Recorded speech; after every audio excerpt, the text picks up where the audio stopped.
So,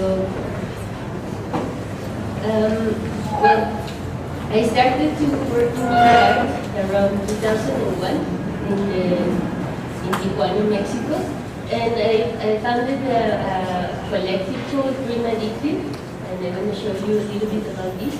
So my presentation is going to be around my three collectives, and at the end I'm going to make a little demonstration of one of the technologies we're working on, so you can have a better understanding of the tools we use. I have allergies right now, so sorry if I sound like this, or if I need to clean my nose very well. Okay, so Dream Addictive was focused on the idea of producing net art and hardware pieces in the border of Tijuana, and we were doing this because we have the idea of decentralized space, and the internet was the best place to do this. So we started this collective with a very naive vision of what is technology and what is development. And it was really nice because we managed to understand different levels of programming and working with hardware or sound without being engineers or programmers or anything in special. So it was just like an improvisation and a very hard process of learning by your own means. And I think we were basically childs of this open source vision, because we start learning everything by using the codes and using the work of other people that was doing the same, and they was so kind to share their work online so we can grasp into these codes, and I'm very grateful to these people, because that's why I know programming and I know all these other technologies. So,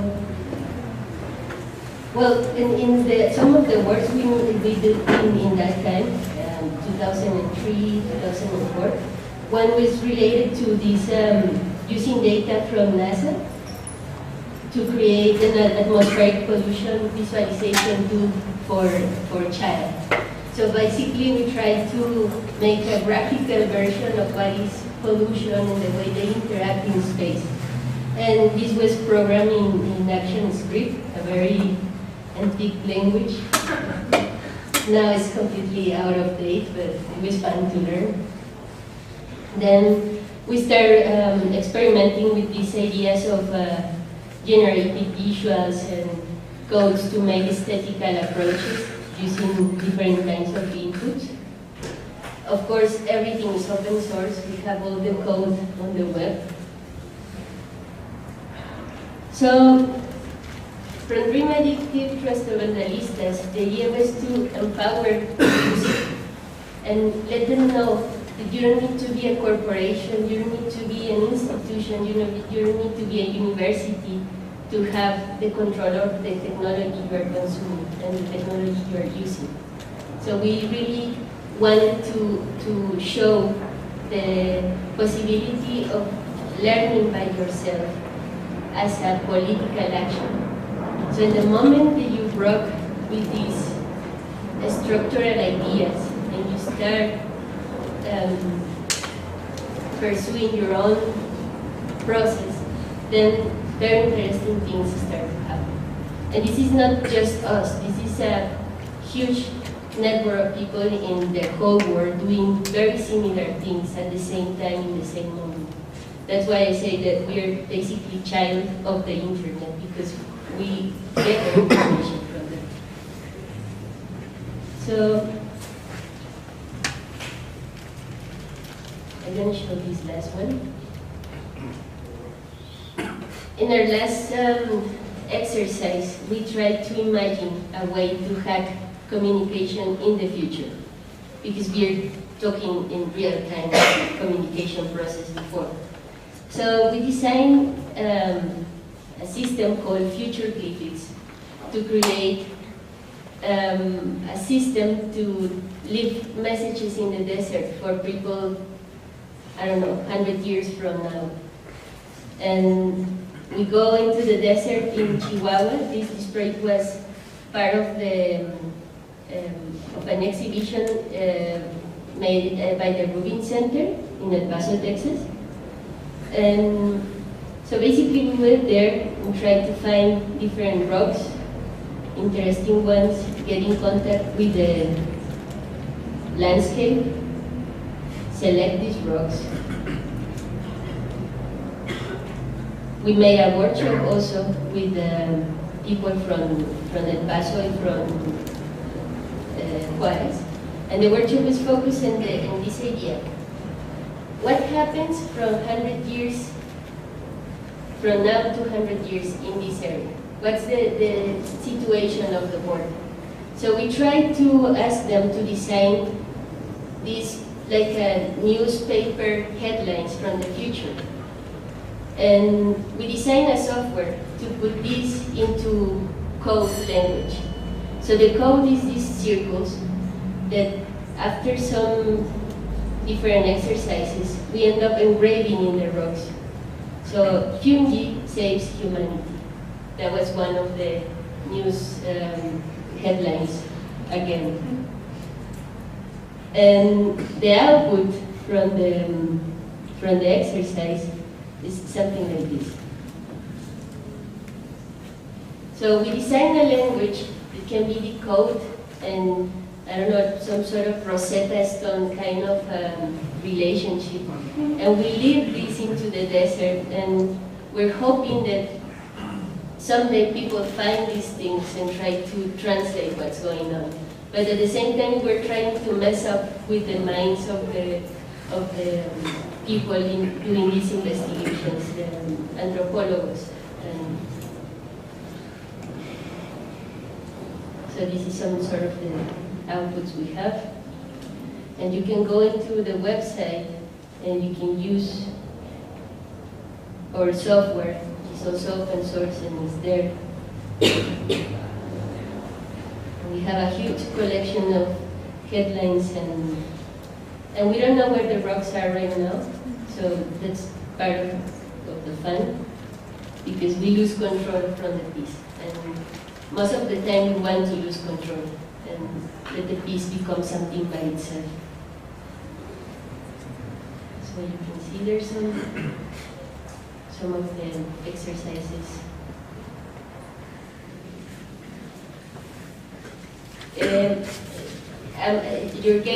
I'm explaining well, or it's very, sorry, because sometimes I get nervous and my English is broken and then gets more and more broken.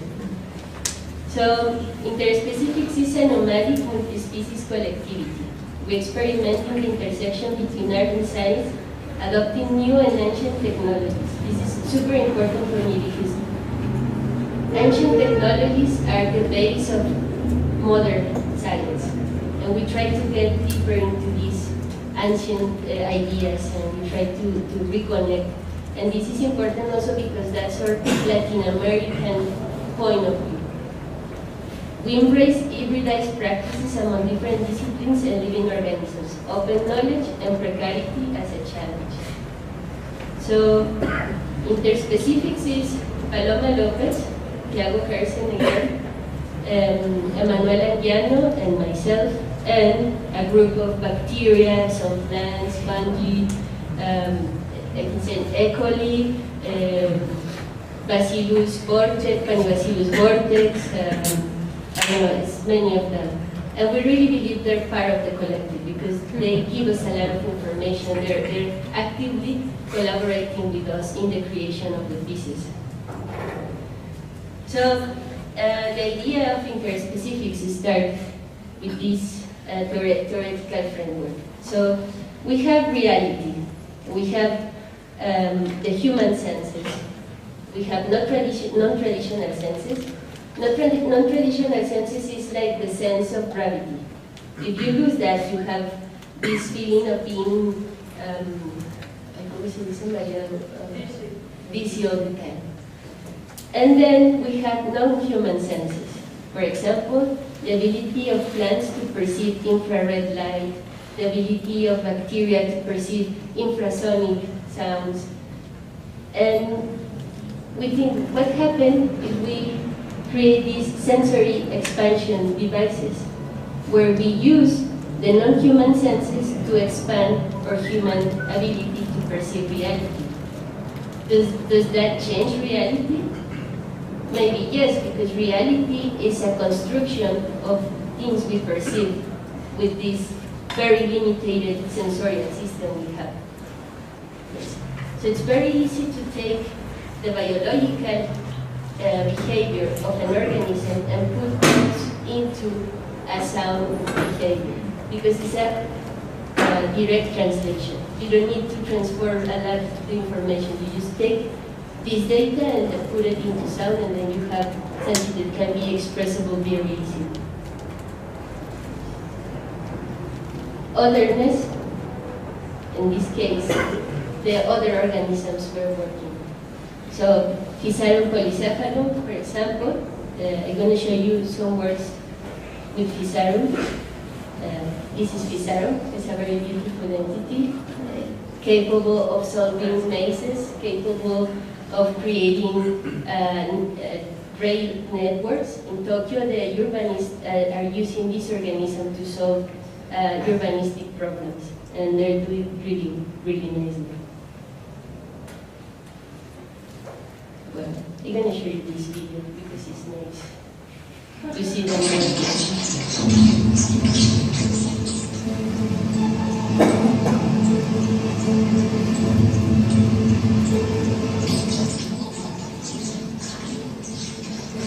So what you're seeing there is the Physarum, a time lapse of Physarum, because the timetable is very slow in comparison to the perception we have. And Physarum is going to solve a problem to get into this flake of oat in the fastest way without losing that much energy. This is true, it's very easy. You're going to see it.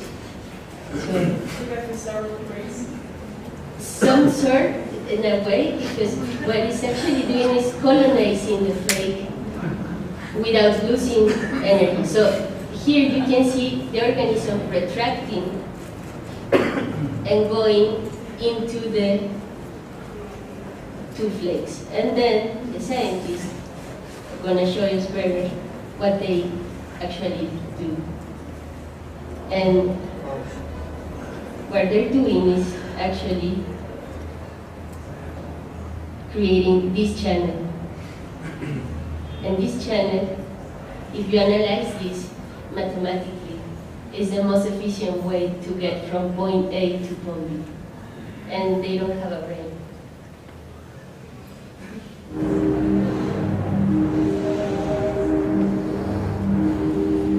Working with plants. So we create a system to read the bioelectrical responses of plants, and we create a very cheap way to distribute the system and do the series of this workshop with different people.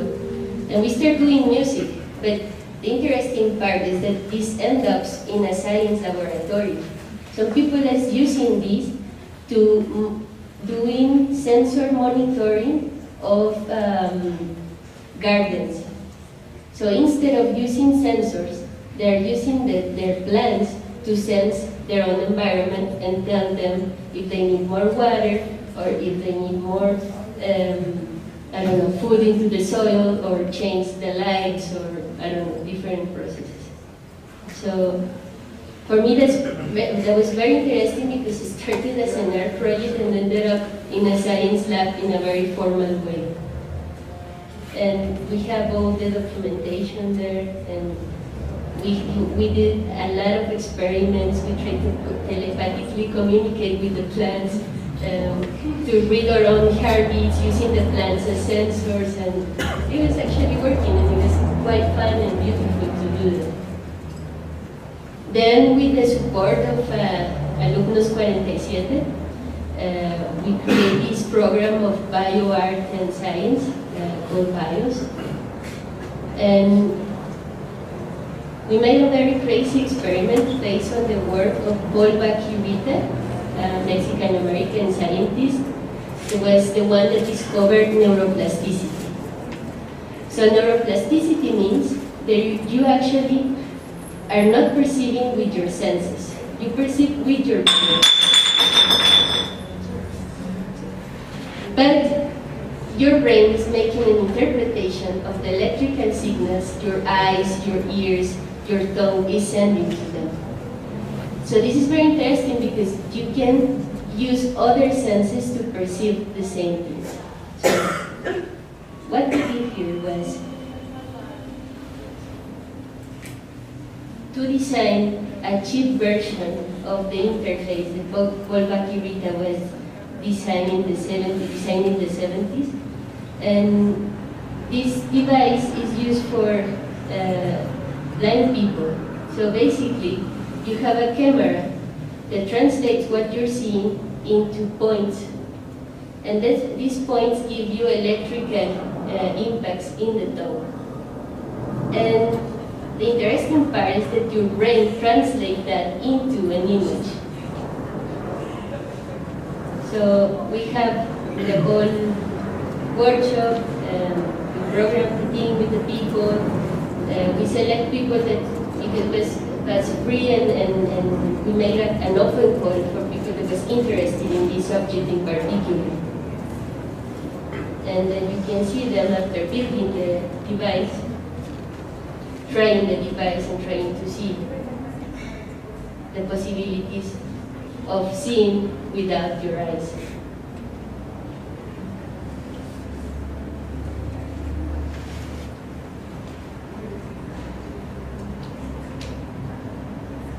And it's quite a very interesting experience to perceive that, because you're tricking your mind. It's like that, okay, I'm closing my eyes, that I have this black square in front of me, and that's because I'm feeling a black square in my tongue.